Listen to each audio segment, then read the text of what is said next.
ఇంతవరకు మనకి ఇలాంటి కన్వెన్షన్ సెంటర్ విజయవాడలో లేదు, అమరావతిలో కూడా లేదు. అలాంటి కన్వెన్షన్ సెంటర్ వచ్చింది.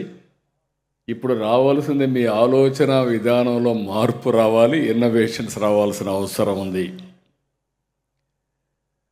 భారత ఆర్థిక వ్యవస్థకు వెన్నెముక ఎంఎస్ఎంఈ రంగం. భారీ పరిశ్రమల దేశానికి ప్రతిష్ట తీసుకొస్తే సూక్ష్మ, చిన్న, మధ్య తరహా పరిశ్రమలు లక్షల కుటుంబాలకు జీవనోపాధి ఇస్తాయి. చిన్న ప్రయత్నంతో మొదలయ్యే ఆలోచనను పెద్ద పరిశ్రమగా మార్చే శక్తి ఎంఎస్ఎంఈలకే ఉంది. ఎంఎస్ఎంఈ అంటే కేవలం వ్యాపారం కాదు, ఇది యువత కలలకు వేదిక, మహిళల ఆత్మవిశ్వాసానికి ప్రతీక, గ్రామీణ ఆర్థిక వ్యవస్థకు ఊపిరి, స్థానిక ప్రతిభను ప్రపంచ మార్కెట్కు తీసుకెళ్లే శక్తి.